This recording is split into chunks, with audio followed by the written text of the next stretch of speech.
mana luka yang kau cinta? Saat bisu jadi bahasa, kau berdiri tanpa takut. Meski badai datang menyambut, engkaulah nyala api di malam gulita, sang putri bangsa yang tak pernah lelah. Saat banyak diam, kau pilih berkata, rakyat harus tahu kau bersuara. Bukan panglima atau tentara, tapi suara nurani sejati. Tak untuk ancaman busuk kuasa, hanya kaulah yang berani berdiri.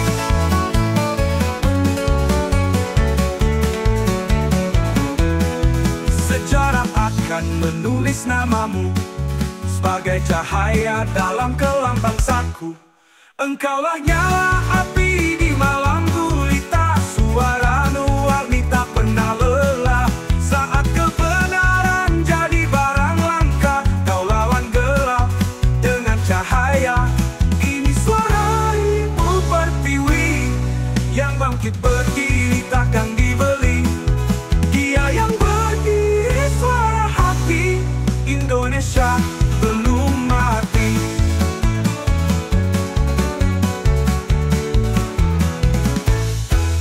Dunia atau World Bank melaporkan tingkat kemiskinan di Indonesia mencapai 68,25% dari populasi pada 2024 berdasarkan laporan terbaru per Juni 2025. Bismillahirrahmanirrahim. Assalamualaikum warahmatullahi wabarakatuh. Sahabat Dr. Tifa dimanapun Anda berada, saudara-saudara sebangsa dan setanah air. Saya lansir berita dari CNBC Indonesia 10 Juni 2025 yang topiknya adalah Bank Dunia menyatakan bahwa 68,3% penduduk Indonesia berkategori miskin. Artinya setara dengan 194,7 juta jiwa dari 280 juta rakyat Indonesia. Ini tentu saja angka yang sangat menyedihkan dan kita perlu melihat dulu bagaimana rekomendasi garis kemiskinan yang sekarang ini sedang diperbaharui oleh World Bank atau Bank Dunia. Jadi Bank Dunia mengkategorikan penduduk miskin dan tidak miskin itu berdasarkan dari purchasing power parity atau kemampuan daya beli rakyat ya per satu orang setara 6.000 satu per 1 US dollar dari purchasing power parity ini senilai dengan Rp6.000. Artinya orang dikategorikan miskin kalau dia daya belinya per hari itu di bawah Rp50.000. Itu dikategorikan miskin. Memang kalau kita lihat bahwa persoalan kemiskinan atau indikator kemiskinan itu memang kita sendiri, seluruh rakyat itu juga harus secara objektif itu melakukan refleksi ya, melakukan review. Saat ini dengan uang Rp50.000 ya, secara rata, kecuali Anda tinggal di sebuah tempat di mana segala sesuatu yang Anda butuhkan itu tidak perlu dibeli ya. Misalnya Anda beras atau karbohidrat Anda tidak harus membeli, atau ikan tidak perlu beli, ayam tidak perlu beli, sayur-sayuran tidak perlu beli, maka mungkin saja Anda tidak berkategori miskin secara PPP ya, tetapi Anda sejahtera ya. Jadi ini ukurannya adalah ukuran uang ya, rupiah terhadap dolar. Nah, jadi memang sebetulnya sih relatif ya, tetapi angka ini harus kita jadikan sebagai patokan. Sebetulnya Indonesia ini sedang diapain sih gitu. Indonesia ini menjadi target apa sih? Kenapa dalam 10 tahun terakhir kita berubah dari negara yang berkategori anggota G20 atau negara yang termasuk yang dengan pendapatan ekonomi atau dengan kemajuan ekonomi tertinggi di dunia, 20 besar negara dari sekitar 200-an negara di seluruh dunia. Kenapa kita sekarang ini menjadi terjun bebas? Ya, dan ini harus kita cermati baik-baik, kita harus hikmati baik-baik, jangan denial ya, jangan denial karena memang secara fakta kita bisa melihat secara kasat mata ya, daya beli atau kemampuan untuk melakukan purchasing atau melakukan eh, belanja itu memang sangat menurun ya, sangat menurun. Jadi angka 68,3% atau kita bulatkan 69%, hampir 70% kurang 1%, penduduk Indonesia tergolong miskin atau rentan miskin menurut data World Bank. ini bukan sekedar statistik ekonomi, ya. Ini kita harus lihat sebagai sebuah alarm bahwa Indonesia sedang berjalan lurus ke dalam skenario disintegrasi, skenario pemiskinan, dan akhirnya kendali total oleh kekuatan asing. Dalam tafsir saya, ini bukan kebetulan. Ini adalah sebuah hasil rekayasa sistemik dalam kerangka Grand Design Indonesia Collapse 2030. Indonesia hancur 2030.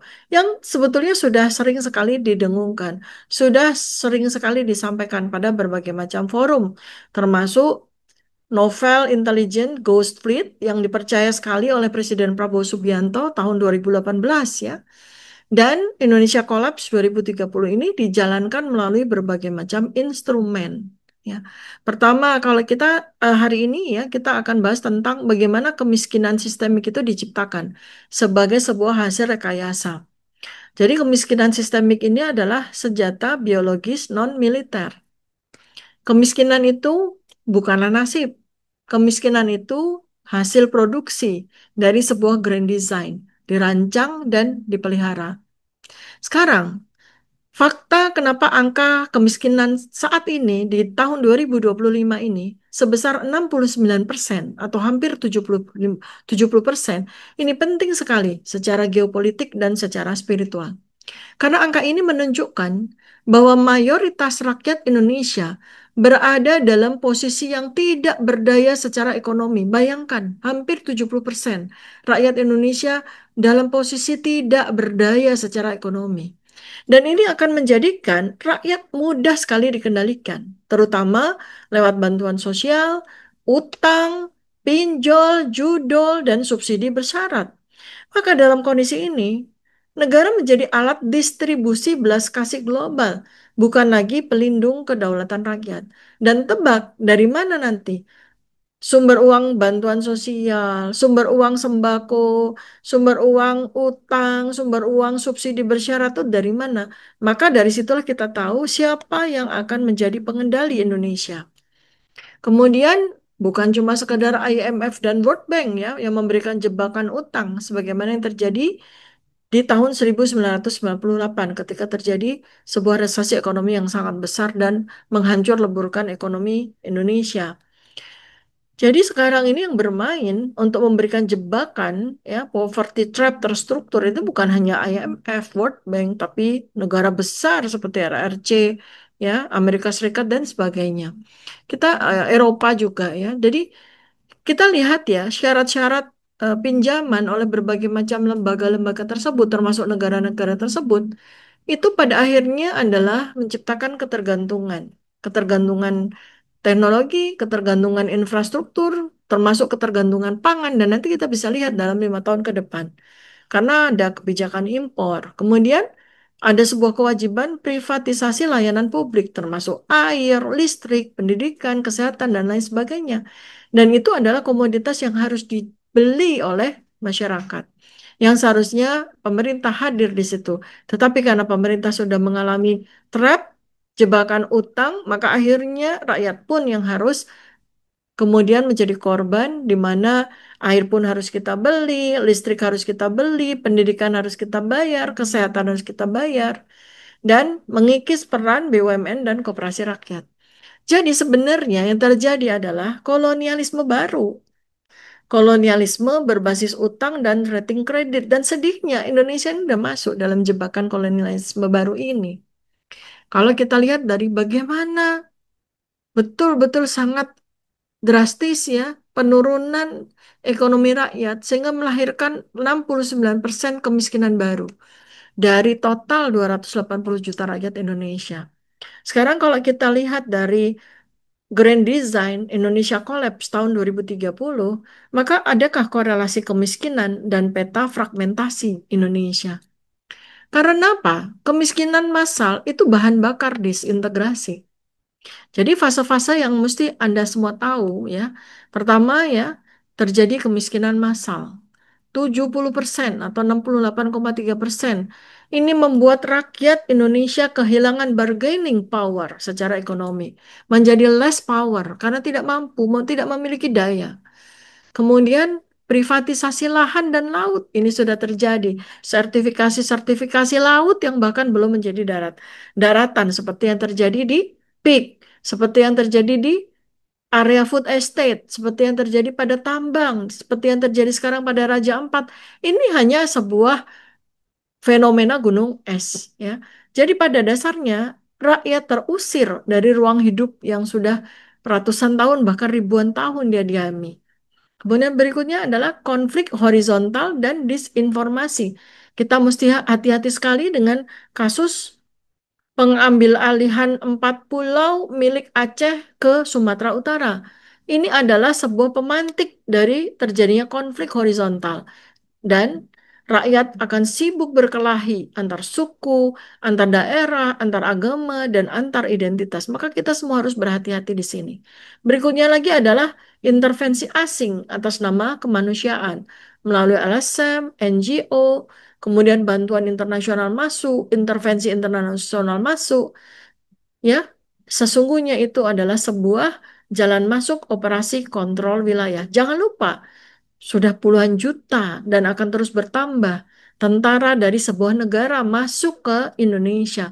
Kita tidak akan pernah tahu berapa puluh juta lagi atau berapa ratus juta yang dimasukkan. Dan ini adalah sebuah intervensi yang kemudian nanti pada akhirnya di 2030 kita akan kehilangan kedaulatan atas seluruh wilayah Indonesia. Kemudian disintegrasi formal. Melalui apa? Rakyat akan menuntut referendum. Ya, kalau misalnya seperti Aceh yang sangat rentan ya dengan isu disintegrasi atau Papua yang sangat rentan, maka mereka bisa saja minta referendum seperti yang terjadi pada Timor Timur waktu itu, sehingga sekarang menjadi negara sendiri bernama Timor Leste. Kalau negara tidak hadir pada mereka, kalau pemerintahan tidak mengabaikan mereka, maka besar kemungkinan negara-negara dulu yang dulu adalah negara yang kemudian menjadi daerah bagian dari NKRI akan minta referendum. Kemudian dan atau permintaan otonomi khusus ekstrim, ya, atau separatisme terstruktur. Maka kita mesti lihat dalam 5 tahun ke depan ini. Lalu ada skenario final. Jadi Indonesia dijadikan sebagai zona ekstraksi global. Apa itu? Jadi Indonesia diarahkan untuk menjadi lumbung energi dan sumber daya alam dunia, tapi tanpa kemampuan untuk mengelola sendiri.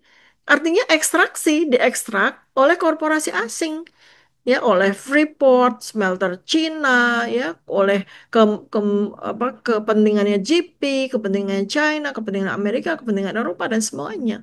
Jadi kita ini adalah node, ya, zona ekstraksi global.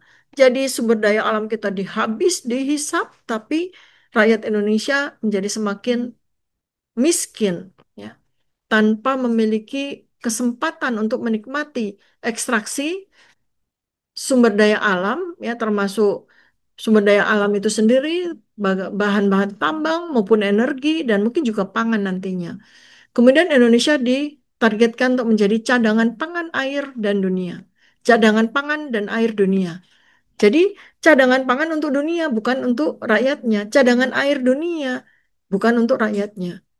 Rakyatnya kelaparan, kenapa? Dikunci dengan food security global. Kemudian berikutnya lagi adalah terjadi Indonesia menjadi sasaran sebagai laboratorium rekayasa genetik dan biometrik. Warga miskin dijadikan subjek uji coba, sebagaimana yang sekarang ini sedang terjadi. Berbagai macam uji klinik terhadap vaksinasi, terhadap obat, terhadap produk dan sebagainya, produk rekayasa genetik maupun biometrik, ya, akan menjadikan rakyat sebagai objek, ya, untuk vaksin, untuk pangan berbasis GMO, genetically modified object, bahkan pengenaan digital ID sebagai biometrik, ya, tidak punya kuasa rakyat untuk menolak ketika rakyat menjadi miskin. Sekarang dari aspek spiritual warfare, pemisahan manusia dari fitrahnya sebagai khalifatul fil ard, sebagai pemelihara bumi dan alam semesta ini melalui tanah air, ya, dan ruh dari bangsa ini. Saya seringkali menyebut, ya, bahwa kemiskinan massal ini bukan hanya tragedi ekonomi, tapi sebuah rekayasa pemutusan koneksi antara manusia dengan fitrahnya. Karena tanpa tanah, manusia kehilangan akar. Tanpa air, manusia kehilangan ruh kolektifnya. Tanpa harapan, manusia kehilangan keimanan dan keberanian untuk melawan. Maka tidak akan heran apabila proyek seperti IKN yang merebut tanah adat dari masyarakat Kalimantan, kemudian proyek seperti reklamasi, PIK, dan food estate itu akan mengusir petani dan nelayan dari tanah mereka sendiri yang sudah mereka miliki, sudah mereka hidupi dan menghidupkan selama ratusan tahun bahkan ribuan tahun. Kemudian proyek-proyek seperti vaksinasi paksa dan digitalisasi sosial, semua ini akan Anda lihat ada benang merahnya, yaitu dehumanisasi massal. Yang selalu saya katakan bahwa era ke depan adalah era transhumanism, menuju kepada era berikutnya yaitu era posthumanism, di mana Indonesia ini menjadi objek uji cobanya, objek eksperimentasinya. Maka kita harus sangat waspada dengan hal ini. Lalu bagaimana cara kita untuk mempertahankan kedaulatan? Kedaulatan kita sebagai bangsa, kedaulatan kita sebagai umat manusia, kedaulatan kita sebagai rakyat yang memiliki marwah tertinggi di sebuah negara dan bangsa, maka kita bangkit. Kita tidak akan selamat dengan mengikuti sistem, maka kita harus menciptakan sistem sendiri secara mandiri. Bagaimana kita melawan Indonesia Collapse 2030? Bagaimana kita melawan strategi penghancuran Indonesia? Kita lakukan gerakan kedaulatan pangan lokal. Penduduk belajar untuk tanam sendiri, belajar untuk menukar hasil pangan, belajar untuk memutus rantai impor dan ketergantungan. Kita bersama-sama membuat notes-notes sekolah atau pelatihan kesehatan mandiri, sehingga seluruh manusia itu bisa bertanggung jawab dan bisa mengelola kesehatan tubuhnya sendiri dengan menggunakan berbagai macam bahan alami dan nutrisi yang diperoleh dari tanah Indonesia sendiri yang sangat subur. Kemudian bagaimana kita membuat koalisi desa sebagai benteng spiritual dan fisik bangsa. Jadi antar desa, desa di seluruh Indonesia itu sejumlah sekitar 83.000, kita membangun sebuah koalisi grassroots, koalisi akar rumput. Dan kalau memang dunia ini menuju kepada digitalisasi, maka kita bangun digitalisasi milik rakyat, digitalisasi mandiri.